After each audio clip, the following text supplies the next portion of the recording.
नमस्ते। यो हाम्रो मतदान गर्ने एउटा यन्त्र अथवा मेसिन, भोटिङ मेसिन भन्छ यसलाई। तपाईँले अब यदि तपाईँ राम्रोसँग देख्नुहुन्छ, राम्रोसँग सुन्नुहुन्छ भने तपाईँले पाउने भनेको मेसिनको पहिलो अनुहार यस्तो देखिन्छ।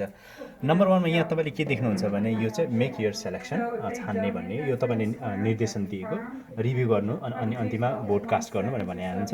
यो तपाईँले अब पढ्न आएन भने केही छैन, तपाईँले यो भ्यू ब्यालट भनेर यो पोइन्ट छ, यहाँ तपाईँले यसरी थिच्नुपर्ने हुन्छ, अलिकति मजाले थिच्नुपर्ने हुन्छ। अब आउँछ, मानिलिउँ तपाईँ अब डेमोक्रेट छान्नुहुन्छ, यदि अब यो त पहिलो नै माथि नै छ, तर भोलि गएर अब यो तलमाथि तल पनि हुनसक्छ, त्यो त थाहा भएन। तर मानिलिउँ अहिलेको लागि चाहिँ हामी डेमोक्रेट छान्ने हो भने अब यहाँ डेमोक्रेट छान्ने बित्तिकै सबैहरू छानिन्छन् होइन। त्यसमा के छ भन्दाखेरि माथि डेमोक्रेट छान्ने बित्तिकै हिलरी क्लिन्टन र टिम केनको लागि भनेर डेमोक्रेट पार्टीको नाम पनि लेखिएको छ। अनि तल गयो भने अब यो के अरे अब स्टेटको सिनेटर भएकोले गर्दाखेरि केटी मेकिन्टे डेमोक्रेटको भएकोले गर्दाखेरि यसलाई छानिएको छ। अब यो 1 of 3 भनेको 3 पन्नामा हामी पहिलो पन्नामा छौँ।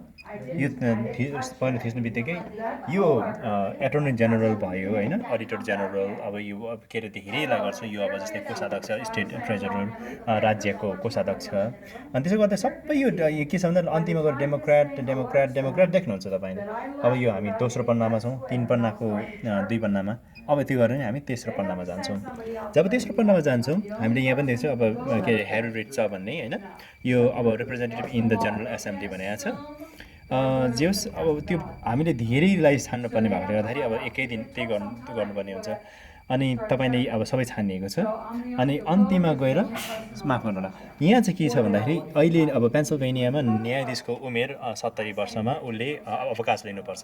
त्यसको मतलब रिटायर हुन्छ र उसले काम गर्न त्यहाँदेखि पर्दैन। तर अब यहाँ अहिले एउटा के छ भन्दाखेरि ल 75 वर्ष गर्ने हो कि भनेर अब यस अर नो भनेर सोधेको छ। अब यो प्रश्न चाहिँ यो वर्षको लागि मात्रै छ। तपाईँलाई यदि होइन 75 वर्षको उमेरको न्यायाधीशले काम गर्न सक्छन् जस्तो लाग्छ भने तपाईँले यस थिच्नु होला। होइन लाग्दैन, होस् 70 वर्षकोले नै राम्रो गर्छ भने यहाँ थिच्नु होला।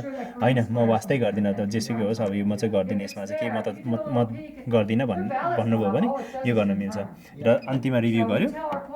अनि रिभ्यू गर्दाखेरि चाहिँ अब यो सबै अब भनेको यो सबै छान्ने आफूले अब डेमोक्रेटको बारेमा हिलरी क्लिन्टन, टिम केन डेमोक्रेटिक भने सबै डेमोक्रेटिक मान्छेको नाम, पार्टीको नाम, मान्छेको नाम, पार्टीको नाम छ। र अन्तिममा जब यो आउँछ यसलाई भोट गर्न मिल्छ। तर मानिलिउँ तपाईँले यो डेटमा देख्दै हुनुहुन्छ यहाँ रातोमा नो सेलेक्सन मेड भनेर, तपाईँलाई होइन छान्न मन पऱ्यो भने तपाईँले यहाँ थिचेर फेरि गएर छान्न पनि मिल्छ। अनि तपाईँले फेरि गर्दा हुन्छ। तर मानिलिउँ तपाईँले होइन म अर्कै पार्टीमा लाउँछु र व्यक्तिगत एकजना गरेर छान्छु भन्ने लाग्यो भने हामी सिधै पहिलोमा गएर ल ठिकै छ, राष्ट्रपतिको लागि हिलरी क्लिन्टन अनि उपराष्ट्रपतिको लागि टिम केन छान्छु। तर तल गएर होइन म अब सेनेटरको लागि चाहिँ अर्को मान्छे छान्नु छु भन्दाखेरि यसो गर्नु यसमा चाहिँ रिटर्न गऱ्यो अनि डिसेलेक्ट गर्यो। यो डिसेलेक्ट गर्नु माफ गर्नु, यसरी गल्ती हुँदो रहेछ, हेर्नुहोस् है त। Press to continue.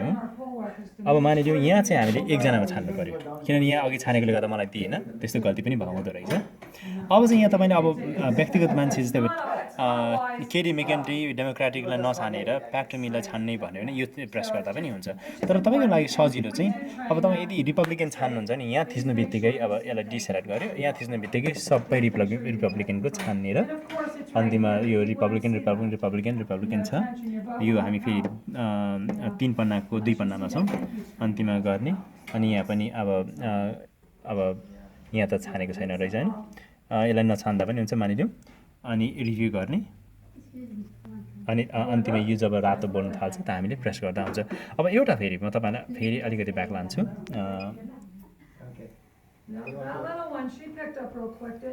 म चाहिँ अब मानिलिउँ मैले मेरो मान्यता चाहिँ डेमोक्रेटिकमा छ होइन, मैले यहाँ सेलेक्ट गर्नु माफ गर्नु होला, फेरि यहाँ मैले यहाँ डिसाइड गर्न भुलेछु कि यो धेरै गर्नुपर्छ, यहाँ पनि यो गर्नु माफ गर्नु होला।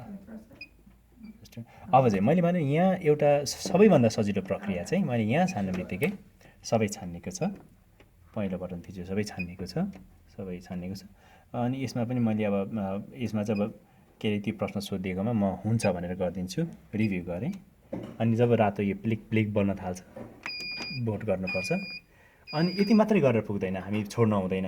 यहाँ रिटर्न टु ब्यालेट भनेको छ, एउटा कन्फर्म छ। यो हरियो बटनमा चाहिँ तर कन्फर्म भन्ने शब्द चाहिँ त्यो भनेको तपाईँले अन्तिममा पुष्टि गरेर तपाईँले यो प्रेस गर्नुपर्ने हुन्छ। जब त्यसलाई थिच्छौ त्यहाँदेखि your ballot has been cast भनेर भन्छ, थ्याङ्क यू फर भोटिङ।